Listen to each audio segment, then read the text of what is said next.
Hi, and welcome to this week's Three Legs, Four Wheels F1 podcast. It's Paul here with Sean, Chris, and Dan. No, Lee.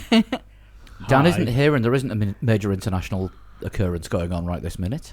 honestly. Thoughts with everyone in France, obviously. Mm-hmm. Yeah, hopefully nobody injured in what's happening in Paris, but we don't know yet because it's still happening. Hope they got that big stupid lad out of the roof. Grosjean? Grosjean is nearby. Grosjean is in Disneyland Paris as we speak. Yeah, Grosjean is actually in Paris. Yeah. Oh dear. Well, he was in China at the weekend. Yes. As were 19 other drivers. See what? Yeah, how did he do that? What? Be in China? No, be in France the next day for a nice holiday with his family. Right, you know those big crazy birds you see in the sky. Yeah, but have you ever experienced any form of jet lag flying on a flight more than 5 hours? Yeah, but they don't get jet lag because they fly first class, where you get probably better beds than we have in our bedrooms. Fucking private. Yeah. It's all bollocks. It is all bollocks. You're just jealous. Yeah, massively so. So, race 1000 then. Anyone awake yet? It was Vaguely. one of the worst races. I say worst races. It was one of the most uneventful races. But after the race, I think I said that we've been spoiled by incident-packed races. Did you think it was a bad race, though? Yeah. See, I found it... I thought the strategy kept it really interesting. I think enough teams tried to push strategy on other teams that it kept me kind of hooked. No, I mean, not for me. it says that nothing really happened because I didn't tweet anything. You know, I usually tweet stuff and speak to people during the race, and I don't even think I picked my fucking phone up. I've seen a tweet that said that the formation lap had more drama than the I actual think race. that's the problem, isn't it? Because we were told, it's the 1000th Grand Prix. China has the most overtakes in a single race ever. And then there were 2 cars spinning on the formation lap. It was like, this is gonna be shit hot. And it just didn't really get going, did it? No, it didn't. It threatened Ferrari's fault. Ferrari's fault. Where were they? I don't know. Don't think they do either. To be fair, you know when I don't know we do it in reverse order, but you know on the podium when Hamilton leant over to Bottas during the national anthems and said something, and Bottas shook his head. Lip readers have said that, well, I don't know if it's lip readers or whether it's just supposed to be a bit of a joke. Lip readers said, "Did you see them?" And Bottas looked at and said, "Did you see the Ferraris?" And Bottas went, "Nope." I think it was saying well with Ferrari. According to Nico Rosberg, not in the right place. Well, yes. Something's weird. So, but we're going to talk about them much later, aren't we? Yeah, not as late as they'd like. No, probably. No, they're not last. Put it that way. Can we talk about Charles Leclerc first and really piss them off? No, because then all the Leclerc fans will just switch off after that. Right. Okay. Yeah, try and keep people going for as long as possible. Now that we're on Spotify, you see, you get sort of how many people listen to it the show per minute. Oh, I haven't looked at that. I've only looked at the Apple ones. Ah, right. No. Spotify's real figures. Spotify for blogging artists. Something like that. Spotify for artists is great. I love it. That's good. Thank you for the extra. We have a torch now. We have a torch.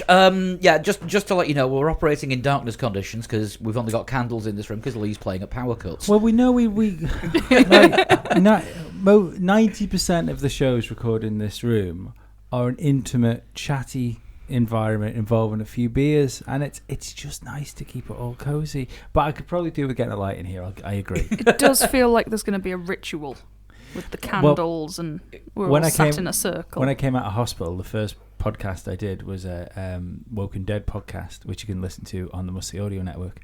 When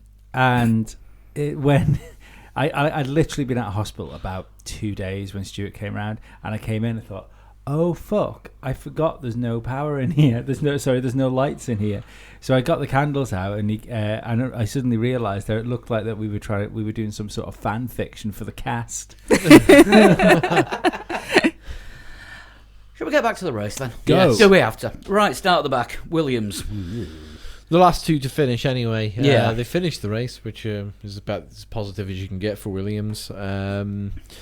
What was very noticeable was this. Was it Kubica had 1 pit stop, Russell had 2 or 3?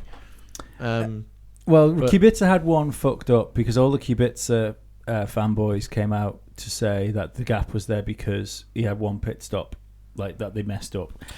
They must have messed up to the tune of 30 seconds at that point. Where I Well, hadn't regardless, but it doesn't matter because when he was out on track late on in the race, was my one. George Russell was behind him by a few seconds. 3 caught seconds, him, 3 or 4 seconds. Caught him, passed him, and was 10 seconds ahead of him in the space of about 8 laps. No, it was not. Wasn't that, mate?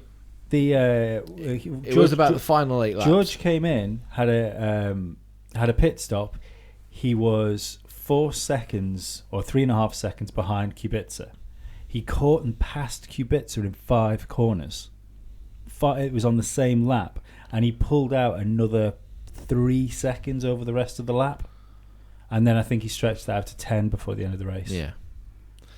Fucking ridiculous, guys. Although Russell was on new softs. No, but there's catching and passing your teammate in 5 corners. Yeah, 4 seconds in 5 corners. Yeah. Then And were they new tyres? Because Yeah. I think Russell had a load of pit stops. I think he was putting like old tyres back on again. No, at some point. it was a new set of softs. Yeah, they went out in first part qualifying though, don't they? So they'll have so they an had extra all- set. They had all the tyres. But I all don't the tyres. like the. I haven't got them now. I went through them earlier on, but the gap between George's fastest lap and Kubica's fastest lap was about 6 seconds. It was it was fucking I'm crazy. not sure about that. No, but we'll have to- hang on, I'll have a look. Yeah. Because we did find out this weekend that there is something actually genuinely wrong with the Kubica chassis. Well, we've been told that.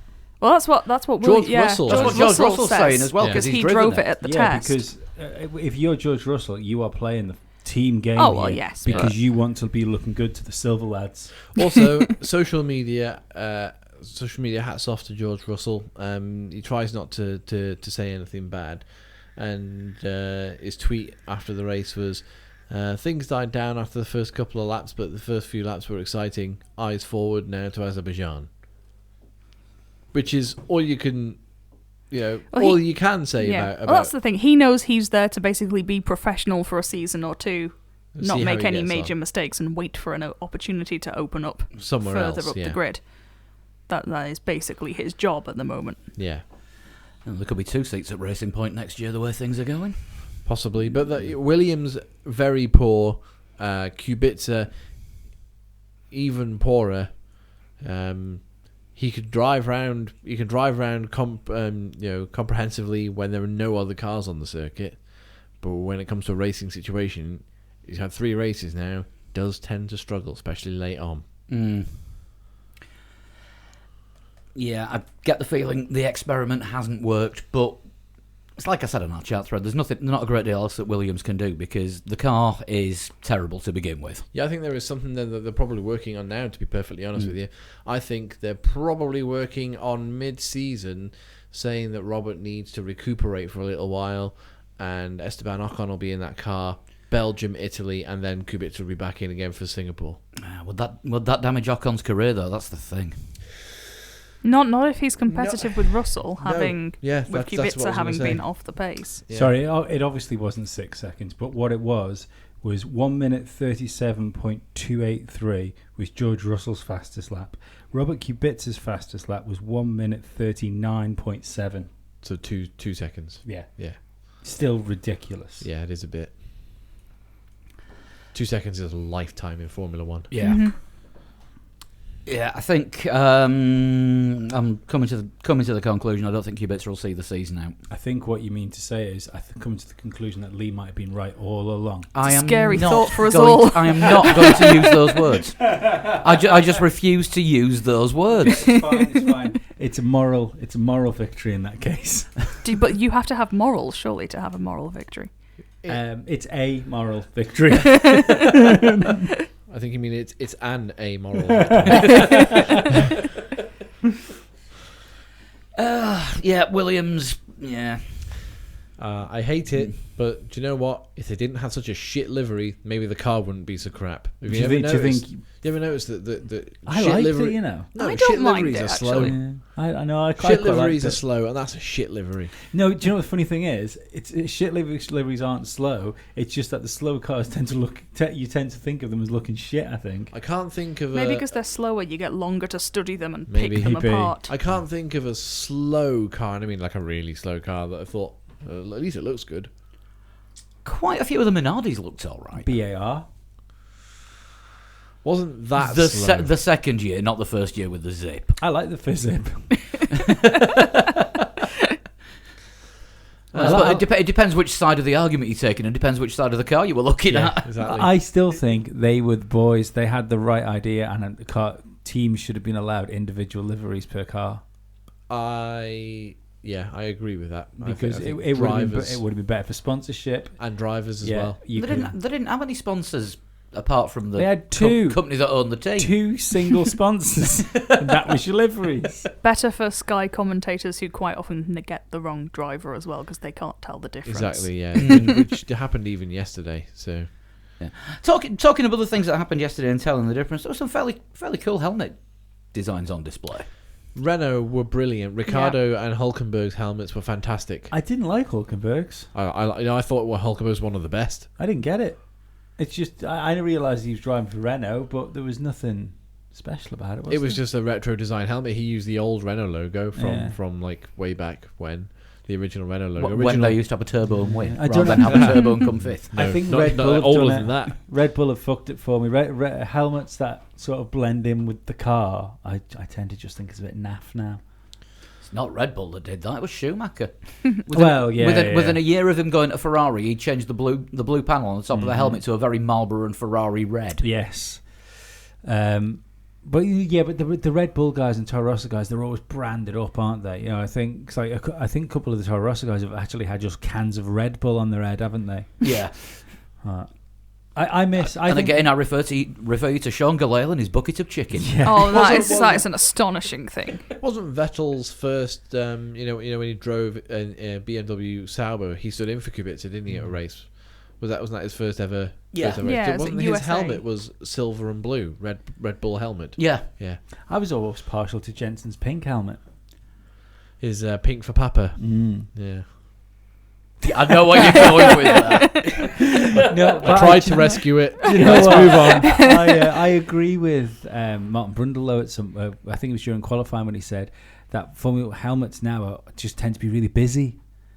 There's so much, you've got. That's why I like the retro designs. Yeah, I thought about it as well after you saw Damon Hill driving his dad's car. Damon Hill's helmet is unmistakable, and it's the same when you saw. Well, unless you see a picture of his dad driving the same car. Yeah, then it's quite easily mistakable. Apart from the fact that you can usually see most of his dad's face. Well, yes. But something's been lost. I think there's been. Lando's is okay. That's not as busy, but it looks like a pair of shorts, doesn't it? It looks like a pair of surf shorts, Like board shorts. Yeah. I know like what the you mean. kind of surf wear that a company such as Kimoa might Yeah, supply. Yeah. Good, Yeah. good point. Well made. I like Carlos Sainz's helmet. It's with the Spanish design on it. It's he changed it slightly, didn't he, when he became a Renault driver from when he broke free of the Red Bull chains. Yeah. And he's just put where the black was last year. He's made that blue, so the main color on his helmet's now blue. So I don't know if that's a little bit of a McLaren thing or tip of the hat to Alonso. I'm not quite sure. I think it's a Spanish regional thing. Okay, What? Who's this? Sorry. Sainz, Oh no, he said it's a tribute to Fernando Alonso. is it? Yeah. Is it? Ah, right. It's if you look at it, it's essentially Fernando's helmet. It's similar. It's with the way he's got the Spanish flag on it. Yeah. I think he's hoping nobody will notice. Timesheets will for Sonny Jim. Yeah, they will.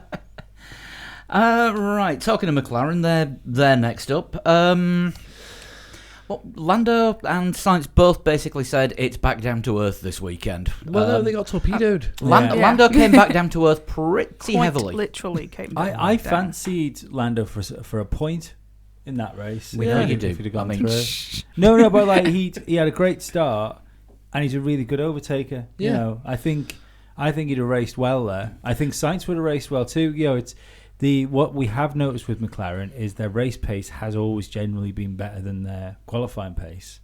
So I think if they're just outside the top 10 in qualifying, they're probably just inside the top 10 race pace. Yeah, I mean, annoyingly for Lando, it was actually his best start of the season because the first two races he didn't get off the line well at all. Yeah. No. And for once, he actually managed to gain a couple of positions at the start and then just lost them permanently. He'd done Sainz, hadn't he? And Sainz was a couple of places ahead of him. Yeah. And he was obviously past the fucking Toro Rosso at this point.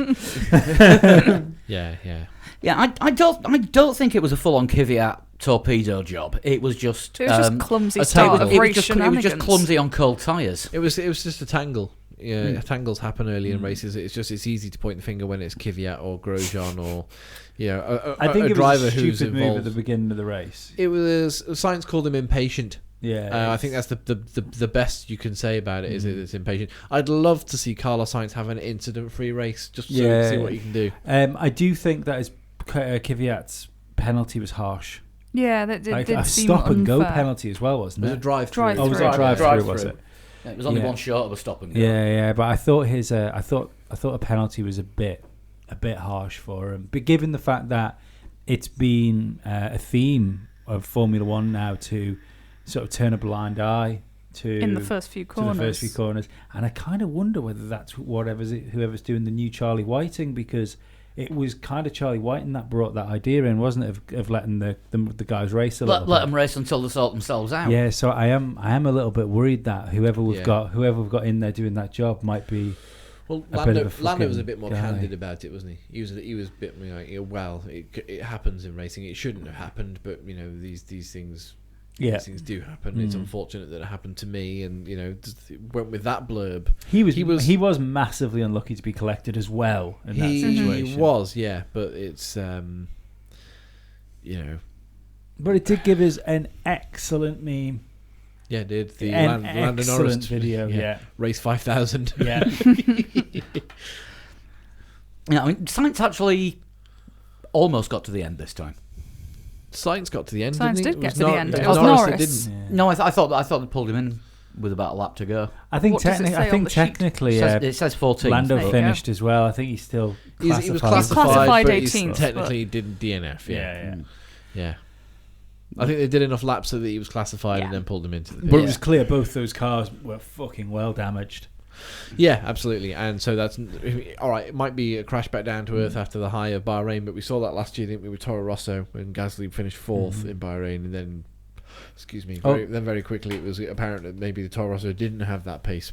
I think Lando finished ahead of George Russell, didn't he? Yeah. No, Lando would have been classified 18th. Oh, was it? Oh, No, right, but yes. before. Sorry, but he passed him before he. He was running ahead of him, I Yeah. think, when he retired. Because that was a terrifying look into what the pace of the Williams was. Because at one point he was 35 seconds behind You looking back in the pod, George Russell. I'm just looking back to last year's Chinese Grand Prix, and yeah, Gasly, after finishing fourth in Bahrain last year, finished 18th in China. Oh, yeah, that was because he decided to punt his teammate out the way, I seem to recall. Yeah, but at one point in a damaged McLaren, he was like 30 seconds or 30 odd seconds behind. He did a Even million still, pit stops as well, didn't he? Because Yeah. they basically 3 were pit just stops. testing towards the end of it. Yeah, I think so. So, a non-race for McLaren. Sad as it is, you can't really call that anything other than that. On to Spain, I imagine they're going to do reasonably well in Spain. It seems to have a good chassis. So, best on the grid, I hear. Don't have to go back 2 years. That book doesn't go back to 2015. How long have we been using this? Since episode 86, and it's episode 200 next week. Yeah. Wow. Toro Rosso next. Alex Albon, driver of the day. Yep. Yeah. Brilliant drive. I said on the blog that I thought, if things went his way, and I think I said with a safety car as well, we didn't need it. Then he could find himself trouble in the points, and he did. Got 10th and driver of the day. I think he's going to find himself trouble in Gasly. Yeah, I think. I think everyone's trouble in Gasly that's got a Red Bull logo on I them. think he'll end up in Red Bull if Gasly doesn't sort himself out before the summer break. I think they'll give him to the summer break. Yeah, he'll be shoved back down to Toro Rosso. yeah. I think that's a distinct possibility if this current run of form continues. Red Bull have got previous in drivers for Spain, haven't they?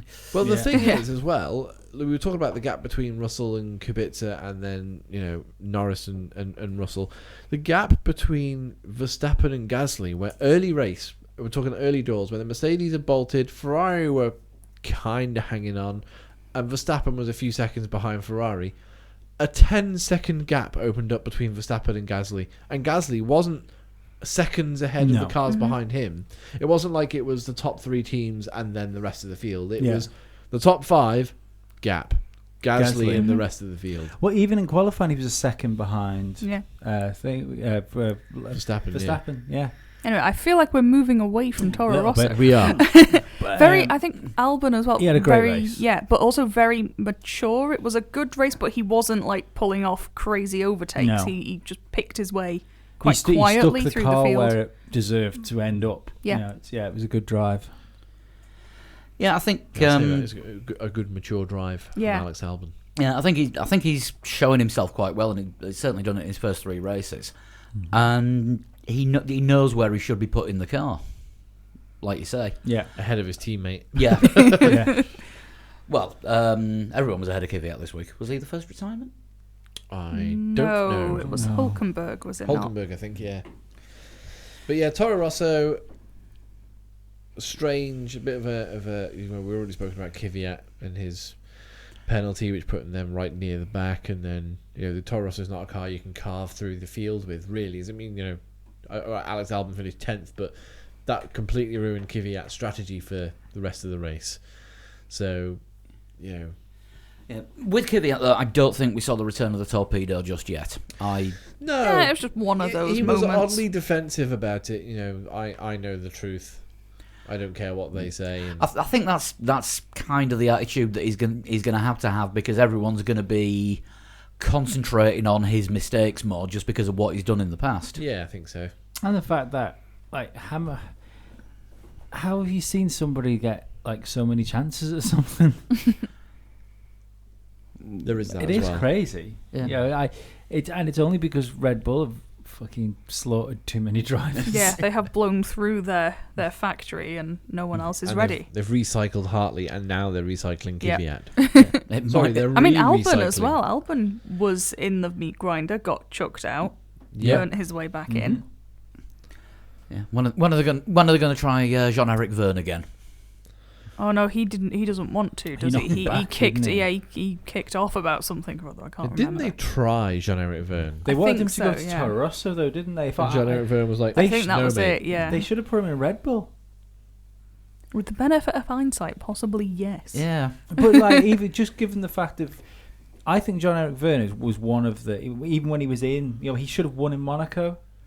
So yeah, he was winning, wasn't he? Jean-Eric Verne? Yeah, in Toro Rosso, he had a chance of winning it, and they fucked his pit stops. I don't know if he had a I chance do of not winning a recall race. this. I'm sure it was a win. It was either a win or a pit stop. You're not Well, confusing or it a with Daniel podium. Ricciardo? No. Yeah, it was fucking stupid. But He finished the Rome E-Prix under a Jaguar. He did. Under, was it Gary Paffett? Yes. whoops. Who was trying to avoid running into the back of Jose Maria Lopez, who'd already run into a wall. I didn't see that either this weekend. It was good. Yeah, that was... It's always good Formula E. Incident Always packed. good. Turned out the red flag period in this week's Formula E race was longer than the race itself. Canada, 2011. Yeah. It was wet as well. But yeah, I mean, Albon was voted driver of the day, and I have no disagreement with that. I think Perez was driver of the day personally. Yeah, he did a good race. I think that car didn't deserve to finish where he put it, and it was there because of how he managed tyres.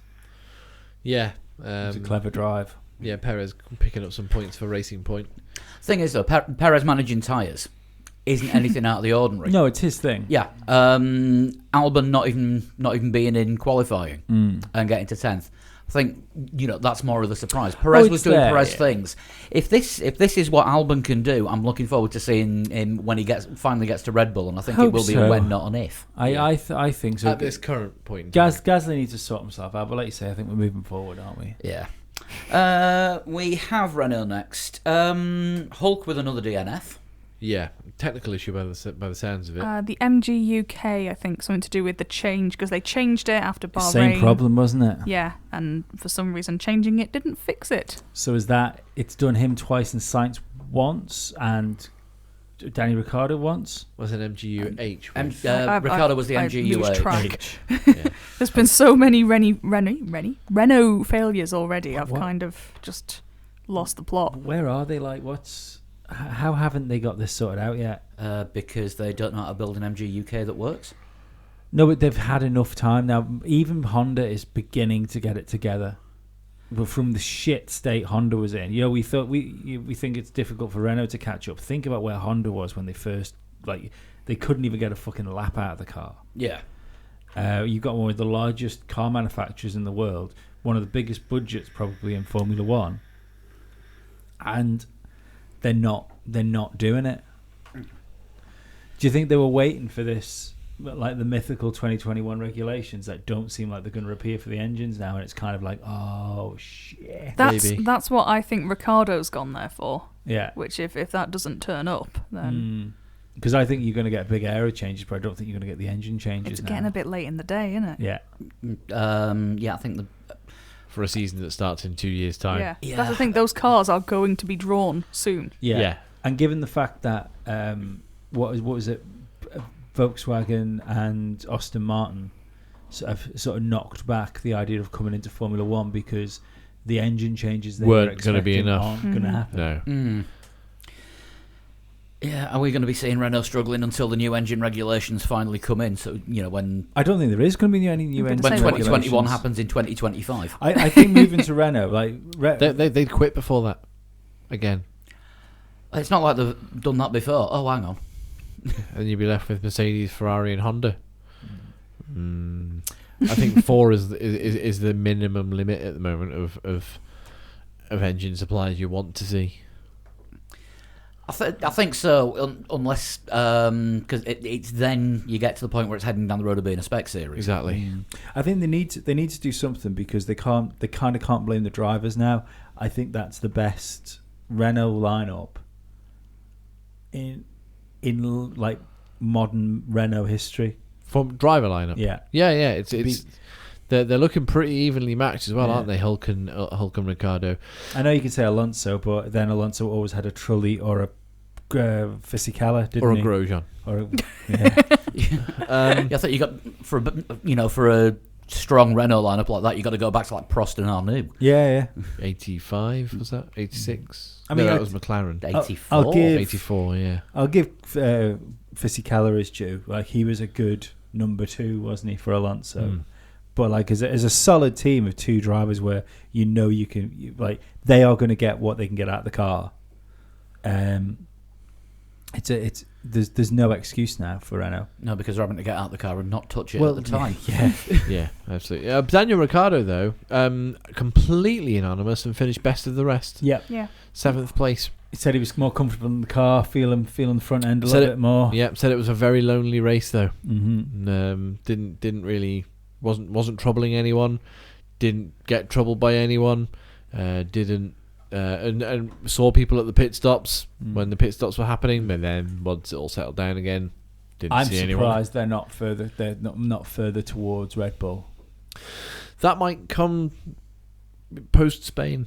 Maybe. I think this is don't forget as well, this is the pre-Spain order. This is all sort of pre-season development that's still going into the car now. Yeah, everything changes once Spain happens. Everything that they learn early season starts changing after Spain. So the order at the moment is as it is, but that can start changing. I don't want to say at Spain. No, I think you're right. I think the Hopefully Spain spec. Yeah, hopefully we'll be able to get Scalps back on the show after Spain, and then he can go through all the new developments. Yeah, because remember McLaren brought a massive aero update to Spain last year, and it suited Alonso really well. Yeah. The other thing with McLaren, it's because I think McLaren are going to end up ending up best of the rest through development this year. Is it? Do you think it's too early to see sort of the James Key ideas coming through? Yeah, much too Yeah. early. Do you think so? I don't. I think he can have influence on this car through the development stage of the season. Well, I mean, bearing in mind he's only just joined the team, I think if we... Has he joined? Yeah, he's only just been allowed to show up, hasn't he? Wasn't it So- from China the was first his- race, though? No. Oh, I thought it was from China the was first the race. first race he was allowed to be there for, wasn't Yeah. it? And then, I think he joins officially the end of this week. yeah, isn't it Oh, right, I thought Azerbaijan's it his was first Australia. race in the role? Yeah. So if we are going to see... Be after the summer break. if we are going to see James Key developments, you're looking at Belgium or Italy. I think I honestly think we'll be looking at next year. I think. Oh yeah, for big influencers, but like just having that guy there when they're looking towards aero stuff, Yeah. and having a set of eyes and go, well, that's not a great idea, but you could do this. Yeah. Or why are you doing that? Yeah. Put the wing with the sloping end facing forwards rather than backwards, and it's more aerodynamic. That's where we've been going wrong. Honda told us to do it the other way round. Yeah. What have we got next? Racing Point. Mixed bag. Yeah, I mean Perez 8th, doing Perez things. Again, quite anonymous. Didn't trouble Ricardo in front of him. Made some places up and just sort of scored some points, which is pretty good. Yeah, had a little bit of a... There was potential for a battle between him and Raikkonen towards the end, but that kind of faded off. Yeah. And then Lance Stroll in 11th. I remain to be convinced that Lance Stroll is actually anywhere decent. I'm going with the Lance Stroll is officially shite, I am also of the opinion that Lance Stroll is quite shite. and that terrifies me. I was being diplomatic, but yeah. Let's see what happens after Point and Squirt Baku, which is exactly his kind of track. I mentioned this afternoon on the Hot Lap podcast. I want to get your take on it. Do you think that they're going to be in trouble? Racing Point. Yeah, Yeah. because if Lawrence Stroll isn't seeing anything from his son, how long does a man put money into a Formula One team? He didn't want a Formula One team before. He wanted his son to be a Formula One driver. So how long do you run a Formula One team? I think it's kind of thing he keeps plowing money into until he believes he's got it right. Do you think so, or do you think is it this year and next year, and then like before 2021 comes, all of a sudden Force India are up for sale again? And Pound in the swear jar. no, I'm calling them Force India because Racing Point is a stupid name, and Force India is a stupid name as well. And Yeah, it's shite. It's yeah. been through a Utter few crap. daft names, Jordan. to be fair. It's a daft Jordan man. is back for sale. But do you know what I mean? Mm. I can't see any good coming from this. If he'd have branded it up like all Tommy Hilfiger like wise, like we thought it was going to be like Tommy Hilfiger Racing or whatever it is. Yeah. I could have seen. He thinks there's value in being in Formula One. I'd be quite happy if Eddie Jordan was the head of a consortium that bought that team back. I mean, they're about to spend an absolute fucking shitload on the new factory. Yeah. They're expanding they're keeping the Silverstone site, Mhm. Yeah. and they're expanding it massively. It's going to be something like 5 times the current size. Oh wow! Yeah, I'd okay. love to know how much that costs. Like Many. Is it? I know it's going to cost many millions, but is it going to be in Formula One terms a lot of money, or is it an expected amount to be spending? Well, by all accounts, they're putting a full-size wind tunnel in there, Yeah, which that's not going to be but cheap. that's not cheap. A lot of the manufacturers only run a half-size wind tunnel. Mhm. with models. With the scale models in there. Yeah. They're putting the full-size one in to actually test the full working parts. Yeah. So in Formula One terms, it's still going to be a lot of money that's being spent on it. Yeah, but the problem is that with spending the money to do that, your outgoings are going to be a lot more. And again, if Lawrence isn't seeing anything from his son, This is what makes me think he might actually keep it on. Because it'll be too invested. Yeah, he'll put too much in, and he'll want to make every single penny back that he spent. If Lance turns out to be a massive liability and is costing the team points and therefore prize money and potentially sponsorship, because I can't imagine that what BWT and Sport Pesa are paying is peanuts. It is compared to what Lawrence Stroll's got. It's yeah, bloody chump change. Yeah. But if the external sponsors aren't seeing a return because the car, 50% of the drivers aren't doing the job, yeah. then he's going to have some interesting decisions to make. What I find weird is I can understand, for instance, why Maybe the money came into McLaren, for instance, for the buyout, because McLaren is a brand. They don't have a brand that's worth anything in that team. You know, the only reason that's worth anything is because it's a Formula One team. Do you know what I mean? There's no legacy there. There's no history. That has been ripped out of the car long ago. Yeah. I can't see it. You look at every successful like multi-millionaire or billionaire that could get involved in Formula One if they want to. Like Richard Branson was famously said when he was first asked to get involved in Formula One that Formula One was just a black hole for money, and then he sponsored Brawn, got instant success, and thought, "Oh, this is fucking easy, isn't it?" And put money into Marussia for a year, and went, "Fuck this game." Yeah. And I think Lawrence Stroll is too clever to continually throw money at Formula One if he's not seeing, if he's not getting happy, baby Stroll. Yeah, and plus, it'd be incredibly difficult, wouldn't it, to kick Checo Perez out of the team for any reason?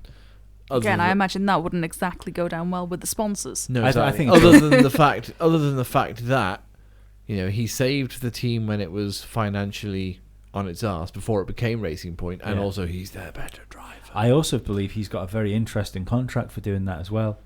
I would that I would almost bet that the part of his deal was like, I'll save the team if you give me a never-ending deal. Yeah. But it all depends on what his backers want to do. Exactly. That's the line he comes out with every time it's contract time.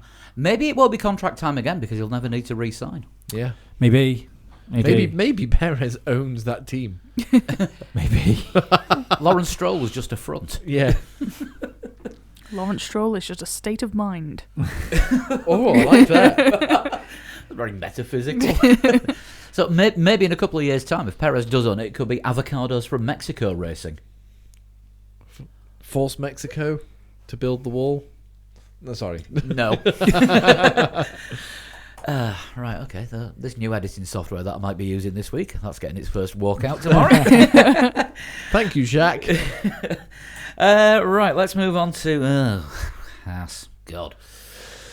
One of the teams who strangely didn't have a binary race, the drivers finished, I think it was 11th and 13th. No points. You've got two drivers finishing 11th. You've got Magnussen and Stroll. Finishing 11th? Yes. Oh, okay. I thought it was Grosjean was 11th because he was right behind Albon. Yeah, Grosjean was 11th. It was, Magnussen and was 12th, Stroll got Magnussen very So it's late on. 11, So I 12, think it's 13th. Grosjean, Stroll, Magnussen. Possibly. I may have got them the wrong way around. I'm tired. It's late. I'm wearing glasses. But yeah, the only way to describe that race from Haas was, the whole weekend was beige. Yeah. They were, yeah. They suffered in qualifying because of the Good straight line speed, though. yeah. Good straight. Even without DRS, catching cars on the straights. Does that just mean lack of downforce? But through the twisty section, no good. Yeah. Lacking in grip. But I mean, obviously there was a whole Q3 thing where Everyone both got backed both up. K-Mag and Grosjean got too far backed up after everyone overtook Verstappen. Yeah. So starting 9th and 10th, and that was about the best they did all weekend. Yeah. I don't understand it. I said it the last podcast I was on, didn't I? That Haas seemed to be making reasonably good cars and hiring Muppets to drive them. Yeah. So I've no interest in Haas until they decide to get new drivers. Good drivers. Any drivers. Just take a chance. Lee Stevens Racing. I think you find that I'd call it Stevens Grand Prix. But yeah, just basically, you can't say more than a non-event of a weekend. I'm Yeah, struggling quite- to find absolutely. more It was information. a lot of drivers had an anonymous race where not an awful lot happened. Both drivers for Haas were in that situation. Yeah. They were quite anonymous. Not a lot happened. Grosjean did push Albon a bit over the last lap or so, trying to get the final point, but didn't. Yeah. Yeah, I think they were almost nearly good enough. They Yeah. also took part. Yeah, they were in attendance. Next up, Alpha. Giovinazzi 15th. Trouble in qualifying again. Trouble in qualifying and just not as good as Kimi Räikkönen. I mean, a lot of people are not as good as Kimi Räikkönen. Yeah, I mean, I don't want to put him down too much, but he doesn't appear to. You've got Albon, who's new to Formula One, and Kvyat, who's been in Formula One before, clearly, and Albon is matching. Do you know what I mean? Mm-hmm. There are signs that Albon is better than Kvyat. Yeah. There are signs that Lando Norris can match or beat Carlos Sainz.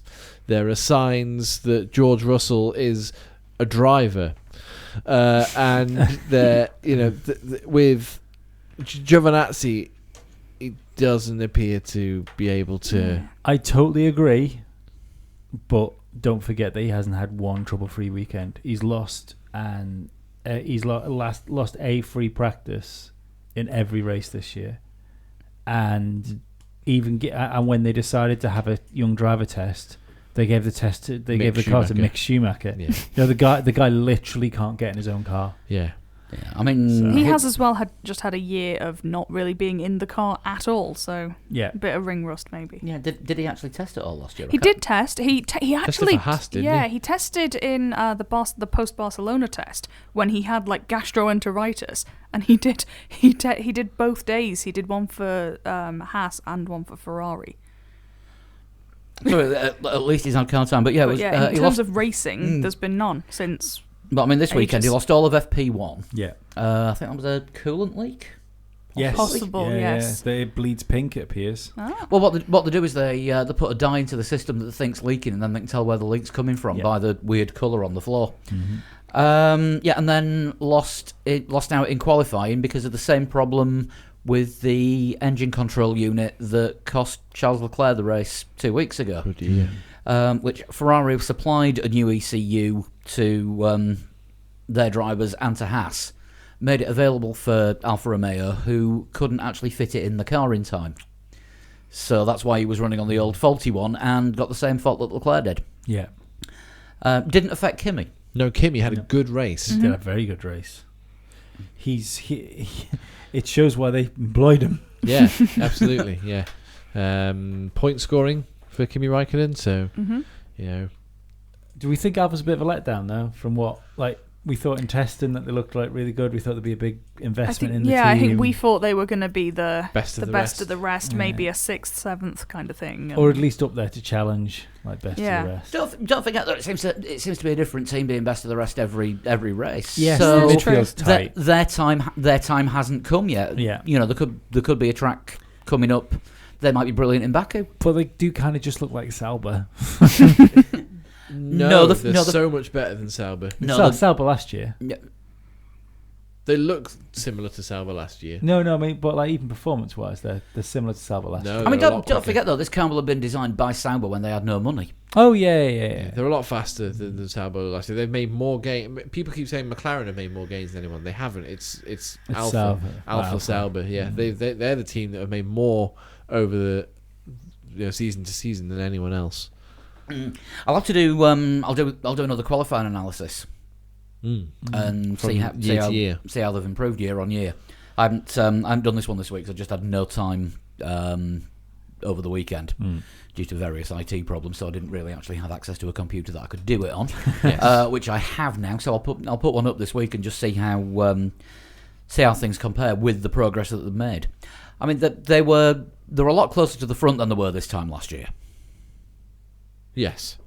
So that means they've made progress themselves and relative to other teams. Yeah. It's a big jump to take. It is, but they're managing it at the moment. I would say pretty bloody well. Right. Still no jackets for sale though. Come on. You can get those hooky ones on Facebook. No, I don't want But to. you don't want that, do you? Give them your PayPal details and your bank account number and. I've already got no money. I don't want less than no money. Yeah, your mother's maiden name and your last 5 addresses. Exactly. Yeah. And a photocopy of your passport as well. And my last 3 payslips. Yeah. Right. We haven't said the B word yet. And 4th and 6th isn't really a binary result, but Red Bull, yeah, it is. Because it was a massively binary performance. Yeah. Yeah, it was. Because, at one point, the difference between Verstappen and Gasly was that much that Verstappen had a pit stop. He started everyone going onto the 2-stop just because he could. Yeah, because he had the gap back to Gasly. Yeah. That, it was like, Max, if you box now, you still come out ahead of Pierre. Yeah, let's do that. So, yeah. The way it's been this weekend, there would have been more swearing. Yes, Monument- qualifying. Yes. Monumental swearing in qualifying. Yeah. Good. Although apparently there was the radio message that got played out. There was some creative editing done in that because You surprised me. It wasn't all at the same time, one long tirade. Yeah. There was a big gap before he said, "We're finished, aren't we?" Because apparently he was passing the pits when he said that, and the way they played it out, it made it look like it was before the last corner. Well, we've said this before, haven't we, about creating a narrative through editing? Yeah. I'm Well, not- no, yeah, of course they do that. Yeah. But I'm not sure about that in sport. Do you know what I mean? I'm not sure I'm down with it. No, but I Is understand. that wrestling T-shirt you're wearing? Yeah. I understand it, but Wrestling's also not a sport. it's a sports entertainment. I understand it because it does create drama, and there are some radio messages we don't need to hear. I mean, like if you hear like Bottas's engineer coming on and go Valtteri and then read out like an 8-digit code, no one needs to hear that. No. But if you hear Just sounds like baseball commentary. yeah, if you hear Valtteri, stick behind Lewis or use push to pass, or everybody's looking, we want to hear that. Yeah. So I can understand that there's creative editing, but there's a fine line as to what is creative editing and what is creating drama out of nothing. Yeah. Yeah, leave that to Netflix. Exactly. That's why they signed Adam Sandler. And that Netflix documentary was fucking ace. I loved that. Can't wait for next season. I know. I really enjoyed it. But yeah, Gasly is just he's not doing it, and you've got to favour him just with the way that Helmut Marko will sit there and go. Well, even Christian Horner has Kill been. him. Christian Horner's quite lenient usually, but even he's pointing the finger a little bit at Pierre Gasly. Not outwardly saying it, but just little things like, they had to rebuild the car twice. Pierre's engineer, so he's making them work extra hard. Where's the encouragement? This is what's wrong with the Red Bull meat grinder. Encourage your drivers, put your arm around them and be like, okay, well, what can we do to help you improve a bit more? Not, you know what to do, you're a driver. I mean, Otherwise, they're going to end up with... They are literally going to end up recycling Kvyat a fourth time in about 2 years' time. But I think... I don't know. Gasly was moved... He looks like he's been moved up too early. Mm-hmm. But the bigger question I was wondering... do you think Verstappen looks like the same driver without Daniel Ricciardo as a teammate? Yeah. Do you? Well, 'Cause no, I don't. I think He's he third, looks- isn't he, in the standings? I think he looks more... I think Verstappen looks more mature. He looks less aggressive. I don't think he looks as quick. I don't think he's pushing as hard to prove himself, I think he but looks... I think in I think he looks probably... a little more polished. Yeah. No, I think he's one of those drivers that if he's comfortably beating a teammate is going to rest on his laurels through the course of the year. Possibly. And I can't help thinking that a Daniel Ricciardo and Verstappen team would have been closer to finding their way onto the podium. I also think Daniel Ricciardo would have made that pass on Sebastian Vettel. Maybe. Sticking with Gasly, though, he has, although he's obviously not quite at the Verstappen level, he has been improving. Because, yeah, he was out in Q1 in Australia, out in Q2 in Bahrain, and was in Q3 this time. Mm-hmm. And went from having no points, lower points this time, mid points, and the fastest lap. Yeah. So it's heading He the only right just way. got the fastest lap, though. It was on the last lap. Yeah, but not that. But if It you was look at a the small times, margin as yeah, well. it was a small margin. And considering he just thrown brand new boots on with an empty tank, I'm surprised that he didn't just murder Blitz the it. lap time. Yeah. We're talking course record. Yeah. If you'd done that to Verstappen, he would have done. Probably. I think Verstappen, though, is a more polished driver. He's looking more mature. I think he's calmer, but I still think he's leaving stuff on the table. Yeah. But I don't think it's a good thing. I think he's leaving time on the table that he would have had with a stronger teammate. The thing is, though, with Verstappen, is it a case of, you will get the incredibly fast times out of him when he's being pushed, but his error curve shoots up massively. Yeah, but I thought You can have him. finished. You can have him safe and good, Yeah. or crashy and great. I mean, realistically, he should have been 5th. Yeah. He should have been 5th. Gasly? No, Verstappen. Yeah, because Ferrari had 4th and 5th nailed to the ground. They fucked that. They third and Yeah, fourth. okay. 3rd and 4th, sorry. Yes, he should have been 5th. Yeah, possibly. And like, I don't think there's as much of a difference, especially this weekend, I should say, between the Ferrari and the Red Bull as what appeared to be there. And like I said, I think there was time left. I know he had to come because he didn't get his qualifying lap in and stuff like that. Yeah. I also don't think that the Max Verstappen that had a teammate that he had to beat and he had to beat in qualifying, I don't think he would have let himself be in that position where he got mugged in qualifying like that. Yeah, I do. He doesn't. Right, I've always been quite critical of Max until last year, where he showed some real promise.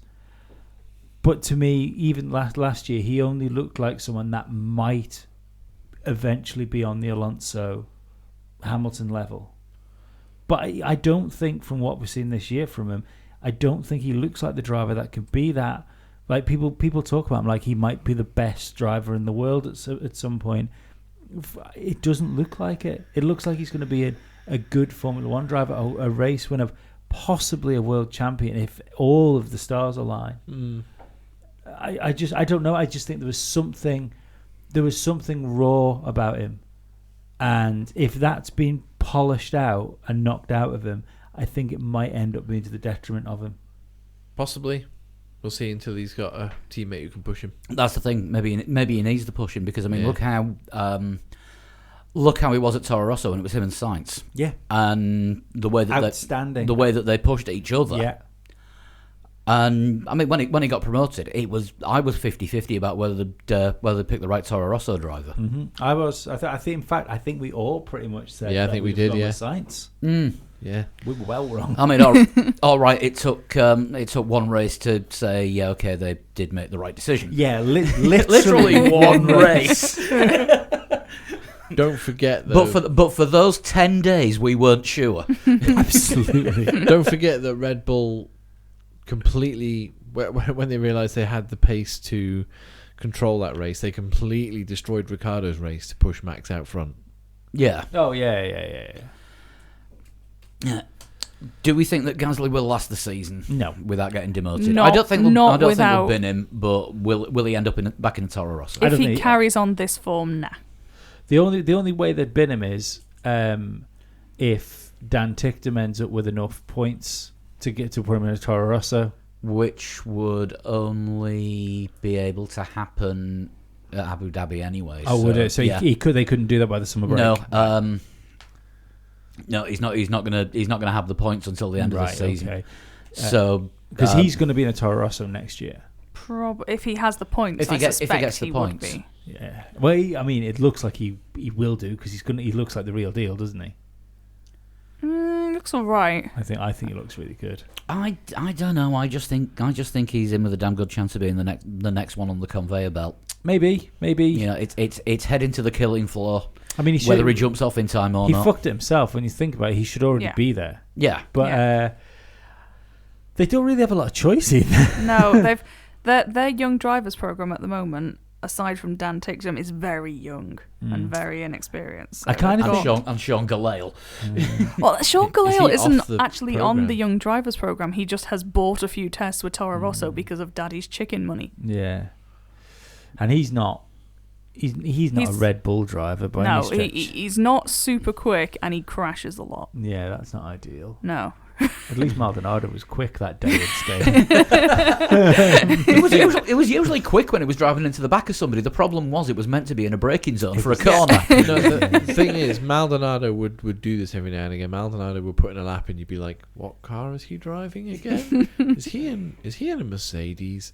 But then you'd slowly realise that, oh no, wait, he'd had one of those laps where he didn't crash. Yeah. He was faster Grosjean, wasn't he? Yeah. He was a slightly faster version of Grosjean.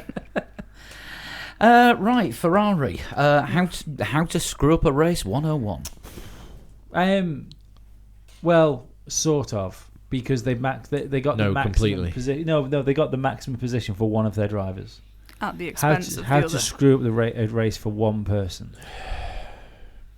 I don't know, But I don't think they were at threat from behind until they decided to split their strategy so poorly. And they didn't even split it that well. They didn't No. split it enough that it actually put Leclerc on a different... No, he was just slower. They fucked Leclerc because he was putting pressure on Vettel, and Vettel started locking up. Because when And they'd already switched them. they'd switched them. I think the gap was like 1.2 seconds, wasn't it? Something like that. And Vettel kept locking up. Yeah, and he wasn't running off down the road. I actually think if you notice it, I know Ferrari, when Leclerc radioed in saying, "But I was pulling away," Ferrari radioed in saying, "No, you weren't." But when you looked at the sector time just before he let him past, he'd pulled 2/10 on Vettel, so he was beginning to creep away from him. I just want to say, participation trophy for Vettel for keeping the car pointing in the right direction all day Sunday. Well done. Well done. But do you think this is the reason why they called it off? Because I was amazed when I can't remember where I saw the stat, but it's something like 7 out of the last 10 races. Oh no, it'll be 7 out of the last 11 races now. When Vettel's been in wheel-to-wheel combat. Yeah, he's come a cropper with somebody. 4 and 10. 4 and 10. 4 and 10 was it? Stat courtesy of Jolyon Palmer. That was it. Do you think that's it? Do you think that it's not the fact that they were more scared that he'd spin and they drop back? trust Vettel. They don't trust Vettel racing. And Vettel could spin into a slightly inexperienced Charles Leclerc, and both Ferraris could have been out. That would have been good, wouldn't it? Well, it's worse, isn't it? Yeah. It's worse than Lewis Hamilton passing you. If he's got his younger, inexperienced teammate passing him. Yeah. What I don't understand is why Ferrari don't think they've got all their Christmases at once. They've got a 4-time world champion. They've got a guy which has had one whole season in Formula One that seems to be on the same level as their 4-time world champion. And what they do, they're just fucking crushing him. Yeah. This is how you wreck a Formula One driver. Welcome to Ferrari. Sit behind the guy who's slower than you. Yeah. There's a couple of things that stood out to me as to why, and I know we're not talking about Mercedes, but the difference so far early season from Ferrari to Mercedes. Ferrari's message over the radio that said to Charles that we're going to switch to places. Mm-hmm. That was okay. You're going to switch to places, and then Vettel didn't pull away, and they didn't do anything about it. They just destroyed Leclerc's race after that because Vettel didn't get away. Mercedes, on the other hand, called that double stack pit stop, which was a risk, but Absolutely. it went perfectly. Yeah. It was absolutely spot on. Mm-hmm. Even Bottas actually said he was wondering what they were doing with that because he thought that's it, we've lost. Well, his radio message, okay, box, follow Lewis in. We are double stacking you, but follow Lewis in. And his response, don't make me lose any time. Didn't lose any time at all whatsoever. No. It was orchestrated perfectly, but without drama. Bless you. It was Excuse very. me. It was. It's a treat for anyone listening through headphones. Not getting sick again, are you? I hope not.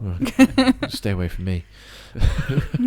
But yeah, the perfect orchestration of that Mercedes double stack pit stop, without drama, no announcement, just there you go, there it is, it's done.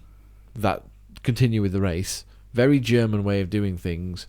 And then you've got the Italian team who throw their arms in the air because they don't know what to do about the driver, which one's faster, which one's slower, how do we do the switch, he's locking his tyres up, what strategy do we put him on? Mm-hmm. Just massive confusion at Ferrari, which is exactly the reason that Mercedes have had the best start to a season since Williams in '92. God. Wow. Never before, not even when Mercedes were the most dominant team, has there been 3 1-2 finishes in the first 3 races. The last time that happened was 1992. I know this is a brave thing to say, given what the pace that Ferrari seemed to have, not this race but the last race before. I think Lewis is going to wrap the championship up in Austin again this year. Austin, Austin is 1 race later this year. Oh, is it? Yeah, So maybe Austin and Mexico. So it could be Austin that he does it because that'll be at the same time as Mexico for the last 2 years. Yeah. They switched. Yes, I can't remember why. I cannot recall why, but because they have they want somebody to win the championship in that fucking Mexico were auditorium. bitching about it. I remember Yeah. that much, but I can't remember exactly what the issue was. But I can't. They've got 3 1-2s when they shouldn't have had them. Do you know what I mean? Like Ferrari. That's what I mean. Ferrari's confusion has given Mercedes the best start to a season. I don't think Ferrari could actually compete with them this weekend. Um, Even without the bollocks. I mean, what should have really happened was they should have turned around and said to whichever driver was actually faster, because they knew which driver was faster. They should have told the driver behind, follow and get after the Mercedes, try and catch them, try and do something. Well, but I don't think they could have done. The only Mercedes weren't dominant all weekend or anything, were they? It was just the first session we saw Mercedes being really good was Q2. I think they kept the powder dry. And then Q3. Well, Hamilton lost time in practice sessions as well. Yeah, but I think they kept the powder dry on their race pace, which is the right thing to do. And then when they went out for the race, there was even a point, wasn't there, where Bottas after first pit stops was a bit closer to Lewis, looked like Bottas might have a go, and Lewis just clearly had all of that pace just left in the boot. In him. It was just like, okay, well, I'll open that gap out a little bit more then. Well, that was it. And he He did. set 2 fastest laps, didn't he? And that because I thought, oh no, it's going to be one of those these things where Bottas he's really good on these tyres or something like that. Yeah, well, he usually is. But yeah, and then I sneezed and the gap was 6 seconds again. well, that's it. Yeah. And as I said, I don't know if it's real or not, but the lip reading of the hole on the podium. Did you see the Ferrari? Did you see them? And then Bottas shrugged. The Ferraris, nope. I think Lewis was looking wanting to know ominous. as soon as possible. I mean, are they close to us or not? And Valtteri's like, nah. I want Not I this want weekend. Lewis to win the world championship because I always tend to lean towards British drivers, and I want him to break Schumacher's records. I want him to break every single one of them and retire the most successful driver in Formula One. Did you see the stat that I posted on our chat thread yesterday? I can't remember.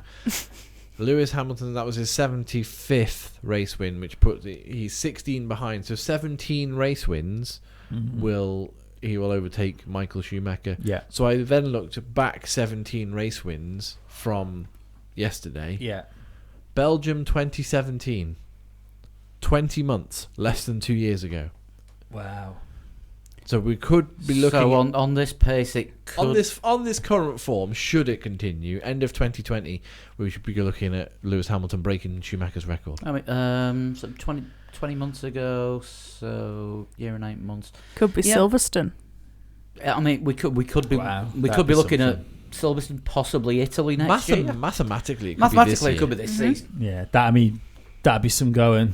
It would be. It wouldn't surprise me. It would be winning every race from now to the end. Yeah, of the season. no, but it wouldn't surprise me if the way what the problems Ferrari have got on their hands, and I wonder whether they've got serious issues with that engine.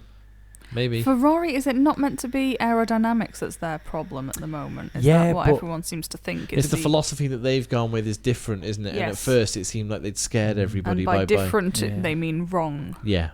But what gets me is they seem to have all that pace in testing, and up until this weekend, they seem to have all that pace in qualifying as well. It just But Is it then following? But Is you, that what but their you get issue as many is? points for the Winter Championship as you do for the Saturday Well, no, Championship. yeah, but you look at Charles Leclerc, not this race, the race just gone, when he was so much faster than the Mercedes, and then the car broke. As opposed to Sebastian Vettel, that wasn't faster than the Mercedes, and his car didn't break. yeah, but he spun as well. But the No, but he wasn't faster. He spun whilst he was being being overtaken. passed by Lewis Hamilton, yeah. But it points as well, doesn't it, to Bahrain just being that anomaly race. It's one of those races where anomalies happen. Yeah. So if the Ferraris being quicker is an anomaly, it does not bode well. And one of our listeners tweeted that Lewis Hamilton starting a season so strongly does not bode well for everyone else for the rest of the season. Well, he does get better after the summer break. Yeah, usually. Yes. We've got that point where he rattles off 6 wins in a row to come sooner or later. Well, and is that now? Do maybe, you know what I mean? maybe. Yeah, he's already on 2. Yeah, we're talking about the end of 2020, mathematically possible this year that he could break Schumacher's record. It's time to start talking about it. If he was to than 2 win years away. those 17 races this season, that would make him the most successful F1 driver ever, and it would happen in Brazil. Wow. What a story. Well, it would make him the most successful on wins. He'd have 6 championships if he were to win the championship. Yeah, I just didn't want to use the word winningist Yeah. No. because it's sound not a like word. It's doesn't sound not, like I it should don't be think. used. Also, Hamilton, aged 34, won his 75th Grand Prix. Schumacher was 35 when he won his 75th Grand Prix. So there's a year in hand for Lewis there as well. If he even goes as long as Michael Schumacher. And don't forget, Michael Schumacher retired too early as well. He was 37, wasn't he, when he retired? Yeah, he was scared away by Alonso, and he should have done 2 more years and then retired. And then not come back with Mercedes. Yes. Yeah. And not skied. Yeah, but it's the thing, isn't it? You lose 2 championships after you're used to winning them, and then you retire. Hakkinen did exactly the same thing. Yeah, well, I think this is what Hakkinen took a year out, didn't he? After it was, he he did said 1 year. He said he was After taking. He said he was taking a year out and then didn't come back. Yeah, he did 1 year after it. He did 2001, didn't he?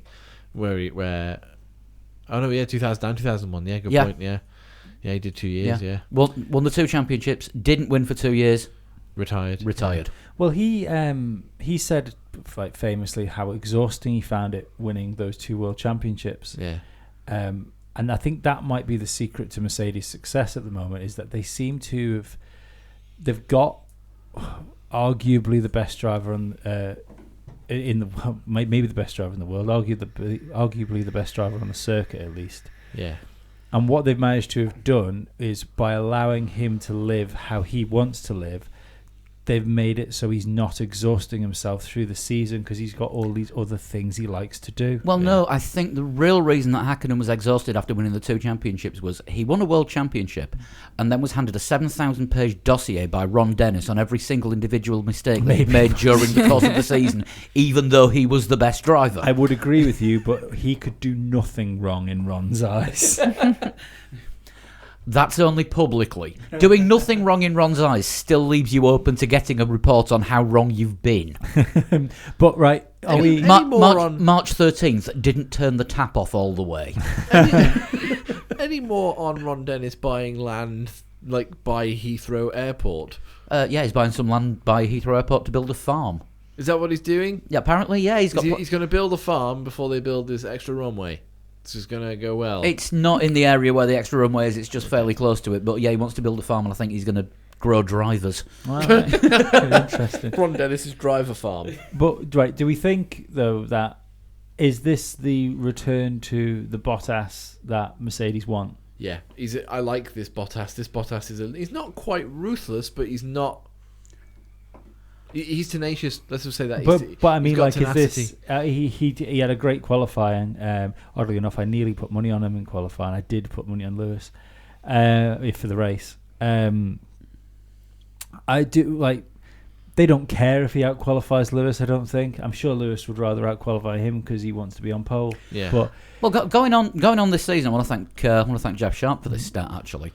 This is the first season that he can remember, and I've looked back and I can't think of any others, where the winner of a race hasn't come from pole position in the first 3 races. Oh, right, wow, yeah. And whoever was in pole position hasn't been leading by the first corner. Interesting. But, like, even if Bottas had got off the line first, like the pace Lewis had, he'd never won that race. I wouldn't have thought so. And are we just? Have we got a slightly better version of Bottas this year than we had last year? Yeah. But is that not worse for him? If he's gone away, he's done everything he can. He comes back and he's still not good enough to beat Lewis. I think he's a bit more level-headed. Azerbaijan's a big moment for Valtteri Bottas. He should have won that race last year. For him. Well, it would be crushing for him if he gets to the mid-season. He's still if he gets battered. I mean, if he gets battered over the course of the season now at the absolute best, because I think he's going to have to resign himself if he wants to stay in Mercedes, which he has to seems win a to lot be doing. Of races. But no, I think he can stay in Mercedes, to be perfectly honest, as long because I don't think Ocon's going to be in a Mercedes. I don't think it's ever going to happen. I think it's far too much of a gamble for a big team like that to make. I don't think Ocon did enough in Force India to deserve a Mercedes seat, and he certainly isn't doing enough right now to get a Mercedes seat. I don't know. Did he say the amount of Mercedes gear that he was wearing this weekend? Oh yeah, well he's walking the line, but they also have a lot of touring car series. But so I don't think that's ever going to happen. I think Bottas is well in line to do another 2 years up till 2021 with Mercedes, unless George Russell's incredible. Unless he's incredible, or unless I think Bottas will be in the car next year. So let's put it that way. But Bottas, I think, is going to have to come to the conclusion that he is going to have to be at his very, very best, and he needs Lewis to have a really bad year to win a world championship, like Rosberg. Yeah, I think that's the only way Bottas can do it. And the problem is, I don't think Bottas is capable of playing the dirty. Well, say dirty, but the mind games. I was going to say, did Rosberg win the championship partially by using the mind games on Lewis, and he actually got into his head? Which we've seen a mentally stronger Lewis since it happened. I was just going to say, whether somebody could actually do that to Lewis again is another question.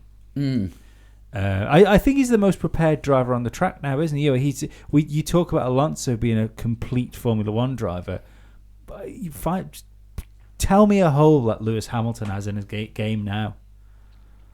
Apart from the fact that now and again he dresses a little bit like MC Hammer. The pit lane scooter.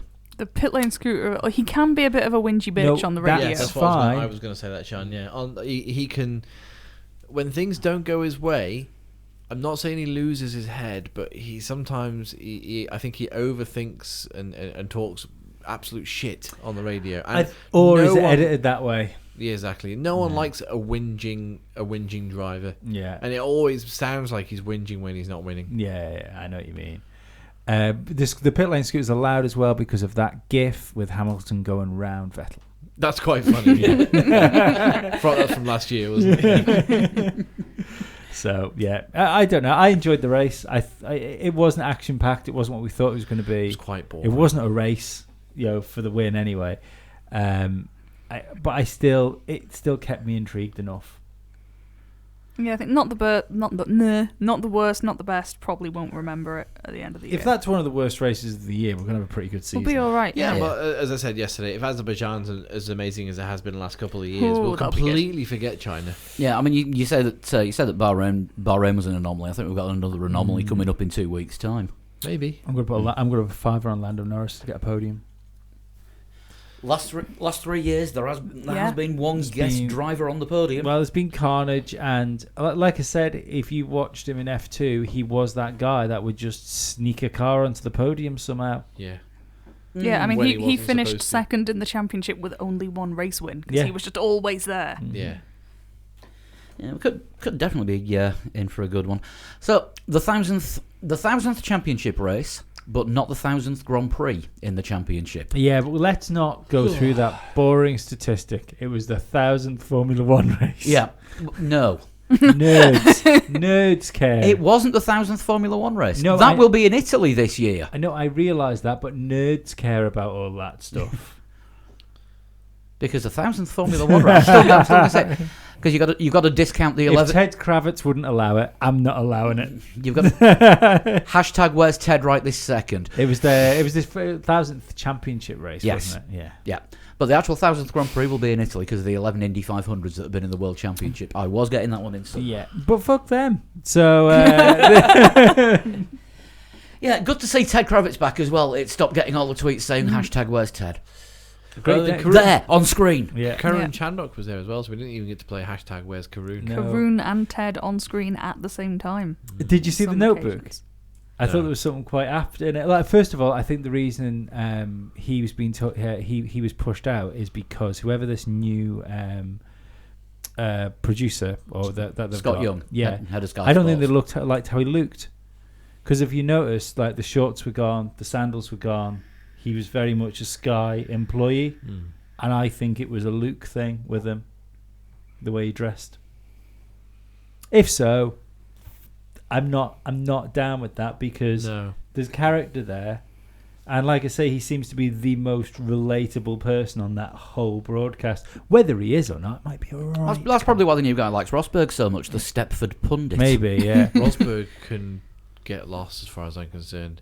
He has turned into Have that. I like changed and everyone else hates him now? Because I really like him being around. No, I don't like him at all. He's turned into that has-been Formula One driver who just seems really bitter about the fact that he only has one world championship, despite the fact that it was his decision to retire. Yeah.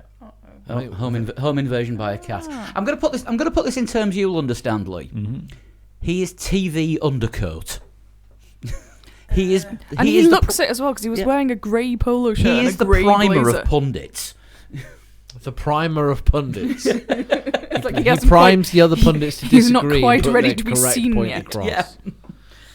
Oh, there goes a cat. Right. Shall we have a look at how the predictions went? Let's I- do that. I suspect Mine were poor. Mine, I feel, were also poor. I think we were very. I think we went quite similar. Yes, I seem to I think we recall. did. It must be the drugs. My memory's terrible. I think you won. I think you did okay, I though. think I did the, well. I think the I drugs make secretly- you good, but Secretly, forgetful. I think I did well. I'll start with two people that aren't in this room at the minute. Guest predictor was Jeff Sharp this time. He went for a Leclerc win, Vettel second, Hamilton third. no. So a grand total of 2 points. Dan on his secret mission, Vettel win, Hamilton second, Verstappen third, a point. Right, Chris, Leclerc, Hamilton, Vettel, 4 points.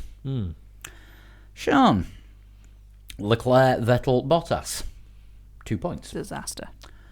Myself, Hamilton, Leclerc, Verstappen, 3 points. Lee, Hamilton, Leclerc, Bottas, 4 points. Ooh.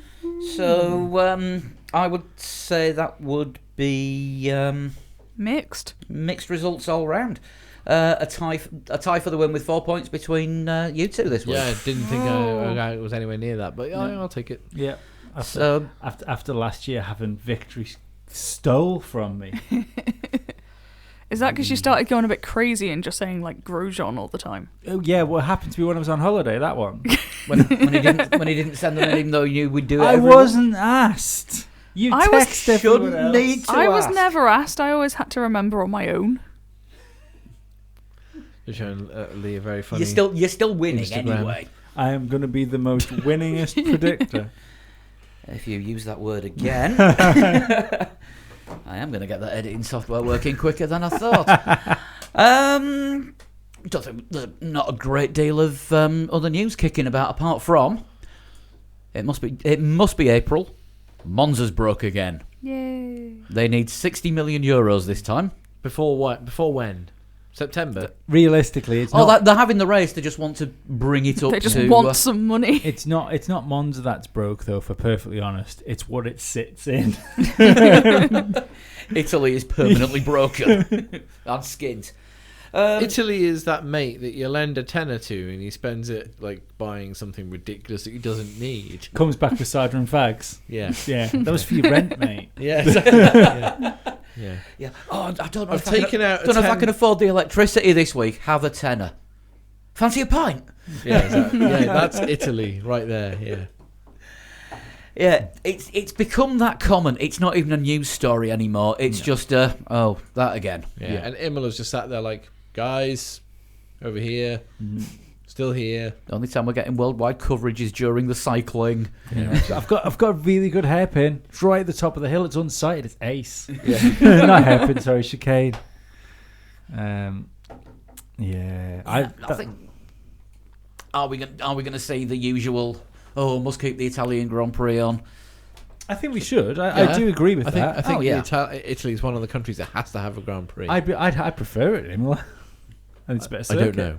Maybe it might be better for racing, but Monza is the cathedral of speed. Isn't that what it's called? Cauldron of Something like speed, that. isn't it? Cauldron of speed. I yeah. don't know. It's where all I think the Ferrari it's known as fans are. both now and again.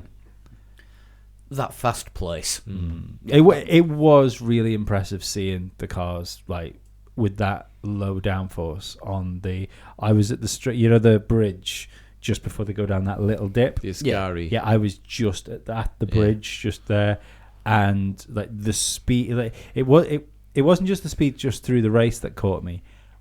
At the start, so many cars At that speed. are at something which is like maybe 4 traffic lanes wide. It was pretty stunning. Like, in fact, I've still got a video somewhere. I'll have to dig it out and I'll upload it to the Facebook so people can see it. Yeah, do that. That'd be interesting to see. Yeah. Yeah, I wouldn't mind seeing that. But yeah, that's the news is literally there is no news. Yep. Probably best do a total shunt then. I have one. This is too much enthusiasm. Too freaking enthusiastic for that. This means it's a somebody piss of asked a- me- Incidentally, no points last week, Lee. No points. No points. No points. Nil point. Nil point. I still don't think I've heard of who it was. I I am. think that I have heard. So of I Leo. need to point out of how you actually submit total shunts now, because by submitting a total shunt, you are technically taking part in my memory, which I'm calling Shunt Grand Prix.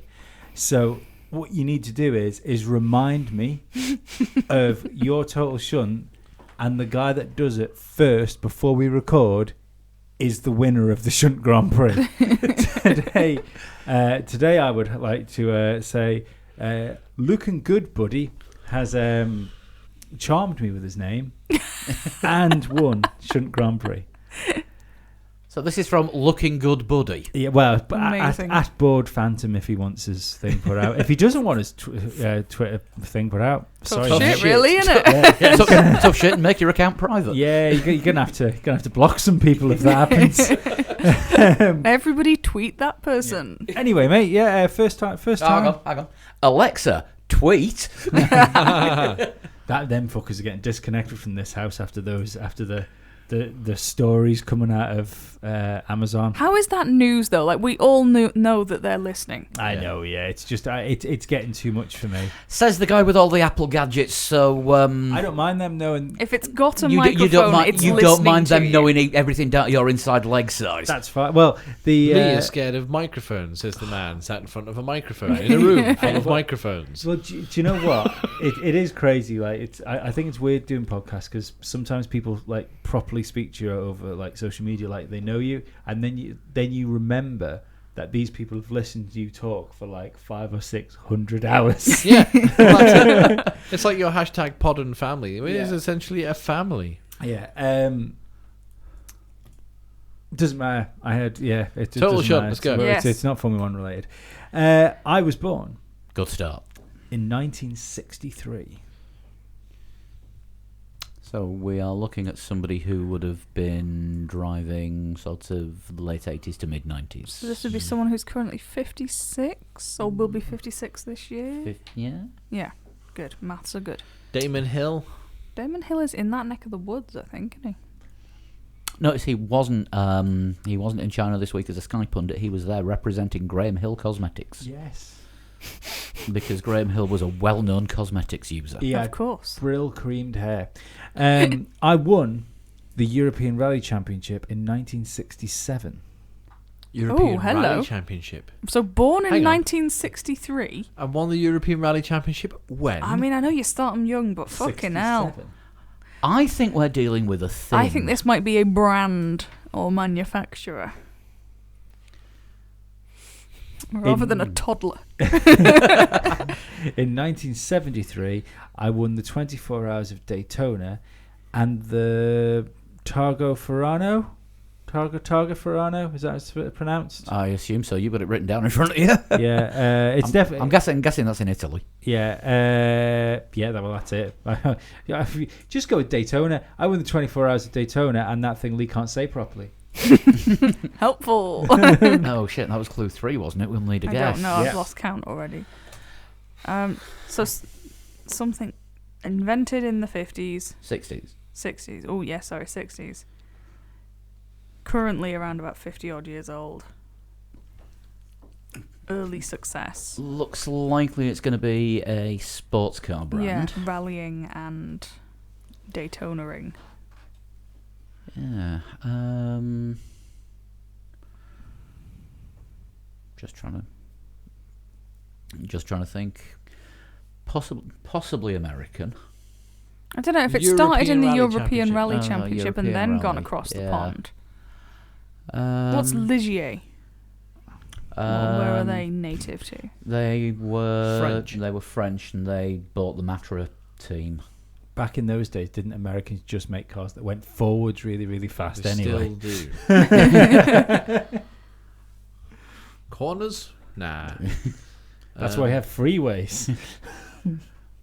That's why IndyCar is multiple seconds slower than Formula One. What else was good at the rally? The Mini. Codemasters. No, Mini.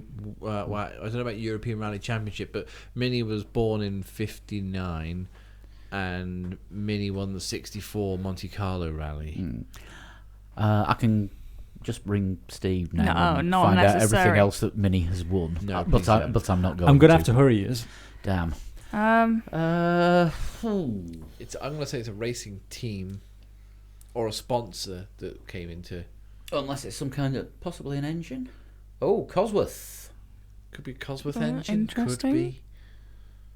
should we go Yeah, with go that? with That seems as Cosworth sensible a suggestion I'm going to as anything. specify that, looking at this answer, I want an exact answer. Oh, fuck Okay, it up. Cosworth DFV. Let's go for that. Well, that was it's not going to be the DFV, but we'll go with that. As Yeah, the let's first just try and guess. move it I on. want, if you want to go with Cosworth, I'm not saying if that's right or wrong, but if you want to change your mind of whatever the thing is, I'll allow you to do that come the end of the Yeah. Okay. on the Okay. business end. Yeah, Good. but Good. just so you know, I don't just want you to turn around and say I think it's Nigel Mansell.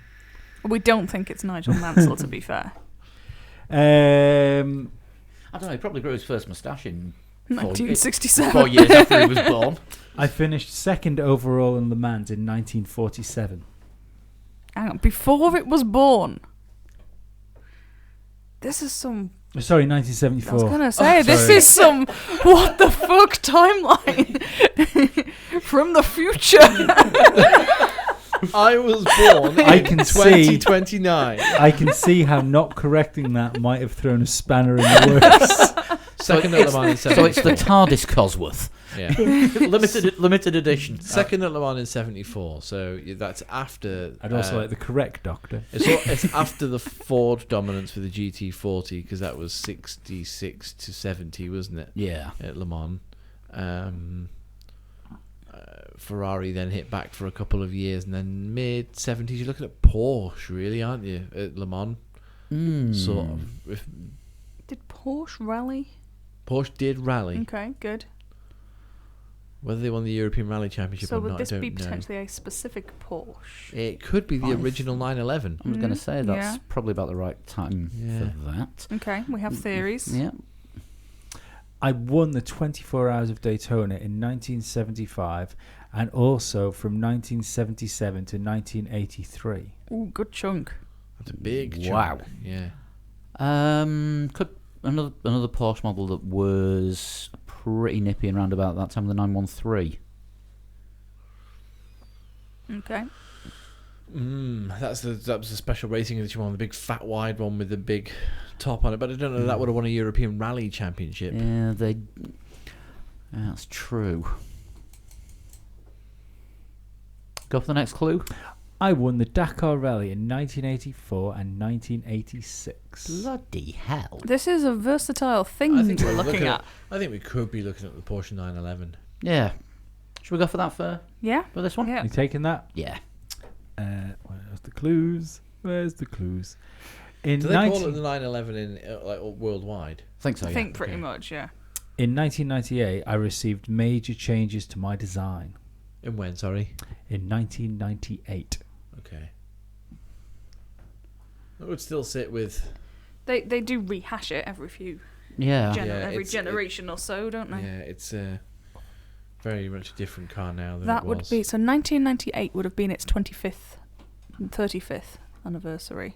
35th. Yeah. So that would be about the right time to be doing a new look. I am responsible for 3 of the 10 fastest laps around the Nürburg Nordschleife. 3 of the 10 fastest Yeah. laps, or one of the fastest laps around the Well, for production cars. production cars. I think we're That's still looking at the 911. because there are super tuned But then versions, aren't there? There's like a you've got GT the version, GT3 and, RS, and you've got the whole load of there are souped up versions. yeah. Porsche does like the Nordschleife as well. They do. I mean, they have, don't they, the unofficial fastest lap with the LMP1 car, which I think doesn't count because it's not. Ralph Schumacher as well, and a roadworthy Williams BMW did a lap. Wasn't that fast? Number 10, and your final clue. Go on. In the results of the car of the century, I came 5th. Fifth. Fifth. Okay. It is a glorified Volkswagen Beetle. Let's is. not beat around the bush. Which probably won. Fifth feels about right, I think. Well, the same man designed both cars. What could come ahead of it? Yeah, probably the Beetle, the Mini. I guess it depends who's voting, doesn't it? Is it people or is it like car bots? I imagine it would be people. Yeah, is it going to be like the motoring journalist Like industry? dogs. If it was Ferrari 250 GTO is probably up there. or if it was the motoring industry, then the Jaguar XJS. Sovereign edition. Yeah. Yeah. Nothing else screams I'm a 60-year-old company director louder than that. I don't feel like I have any My advance boss on drives an 911. AMG Mercedes. He's 62. Does he have golf club membership? No. That's all right then. Is there a spaffer? No, there's no spaffer. Oh, shit. So you're in, you balls deep in. Yeah, I can't Yeah. think of a car that's had such longevity and will That's kind of success across the across various so classes. long. Yeah, so many classes and so many, And I a think- mid-90s facelift. Yeah, something that was around in the 60s and then had a mid-90s Yeah. facelift. Because they do, the classic Porsche 911s do look Let me help you different to quickly. the... Yeah. Oh, hello. To sort of sum it up, because most of it was things it's done. So you're looking at a European Rally Championship win. Yep. 24 Hours Daytona. Yep. That thing I can't say. Le Mans wins and, You can't say that and either, it's pronounced podiums. Le Mans. It's written Le Mans, and that's how I'm going to say it. Lemon? The 24 Hour of Daytona. Yep. That it won lots. Yeah. Dakar Rally. Dakar Rally's an odd one. but- Fucking right it is. Well, they Twice. again, they do very modified cars in that, Yeah, don't they they? are. I mean, you And used to there's be able. lots of different classes. You as used to be well. able to enter anything. Yeah.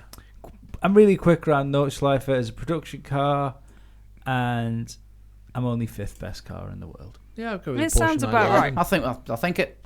Are you the Porsche 911? I fucking am. Chris, get in. Right. I am writing this down. Get them points on the board, 1 lads and lady. point total shunts. How exciting. Nicely. Right, Lee is going to do something here, Oh, which no. I would normally do, but I can't because Jump cut, motherfucker. you're flying it tonight. Yeah. You're going to put a marker in or do something for a jump cut for me to do the Formula Lee results and the next challenge. No, I'm not. I'm going to tell you the time it is. It's at 1:32 or 1:33. 1 hour 33 minutes. Yeah. Fair enough. I will remember that. And here is the jump cut for this week's Formula Lee results. The challenge was a Ferrari in the wet, and of course it was in China. And the top 20 times will come out like this. To get into the top 20, you needed 147.080, which was done by Ian Walker in 20th. 19th was Marcel Streak. 18th was Brett Swaninger. 17th was Nick Patakis. 16th, Kyle Armstrong. Lee Webster was 15th. Weitzer Camping 14th. Ross Tuddenham 13th place. Rob McLowan in 12th, Alberto Roldan in 11th. On to the top 10. 10th place is Santerio Nasty. 9th was Joe Marsh. 8th was Ollie Vestley. 7th, Ricky Worrell. 6th, Michael J. Keller. 5th place was Paul Large Simon. And making his return in 4th place, just outside the podium, Derek Senna Schleicher. Top 3. 3rd place, Chris Olby, 145.412. 2nd place, Ayrton Antonucci, 145.206. And winning it this week in big style was Alessandro Popolani with a time of 144.989. That is impressive. So, on to Baku for the next one, and going to be a dry race for this one, I think, and we will do it in a Force India. You've got until the 29th of April, 7 o'clock UK time, 2 o'clock Eastern. Get your times in, you know how. PlayStation Network, friend me, Pabstar. Email 3legs4wheels@gmail.com. Send it in a private message on Twitter, the usual. Right, that is the end of this jump cut. So that was this week's Formula Lee, and that's next week's Formula Lee. And also an interesting look into how people use software differently. Yeah, I normally press the marker button. The M button. Yeah. That about wraps it up for this week. Just a reminder about how to get in touch with us. You can get us on Facebook, facebook.com/3legs4wheels. Yep. You can tweet us at 3legs4wheels or get us individually at Sean Cowper. At Flood21. At Total Shunt. At Pablo100 and at Dan Dangleton for absent friends. Hope he's enjoying his holiday. We're about on Instagram as well, and there is also the matter of another show that we do every week for our wonderful Patreon subscribers. You can listen to that for as little as $1 a month, and everything that you donate through that goes into buying things for the podcast. We've got a new microphone on the way for the spare kit, just to be on the safe side. Good. I think maybe a new lamp as well. And That'd be nice. Also, I have hashtag get Lee a lamp. a tiny little Formula One show that started on the Musty Audio Network. Just a little tiny half an hour. The pre-3 legs, 4 wheels. Yeah, Hot lap. sister show. I'm thinking of us. Slutty sister show, I think I referred to it as. Oh dear. So, yeah. Stepsister that only rarely gets invited to family Well, reunions just in case it kicks off. It is kind of a little slutty podcast, isn't it? Because it's just coming around. It's only hanging around for like half an hour, 40 minutes. It's doing its Giving business. you a little bit. And And then fucking going off. home. Yeah. It doesn't want to stay forever, just for a good time. If we can cope, we'll be back next week. We'll have a preview of the Azerbaijan Grand Prix. Next week's podcast lineup to be confirmed, because we rarely do 2 consecutive shows with the same lineup. And it's a special podcast. And it is a special podcast next week because it's our 200th episode. 200 shows. But is that championship 200th show, or is it actual? No, wait. Actually, There 200 have shows been was some a couple of specials. weeks ago because there were a couple of shows we recorded which never we went did out. Boo Boos. And there are also shows that we've recorded which the technology's then just gone, actually, no. And then there was the extra one that me and Sean did with Virtual Statman the other week as well, which didn't have a number. It was just an extra episode. Exactly. It's our 200th Ish. numbered show. It's your 200th number. Well, let's show. end the 100th and 99th then. So we'll see you next week. Thanks, guys. Cheers. Bye-bye. Bye-bye. Bye.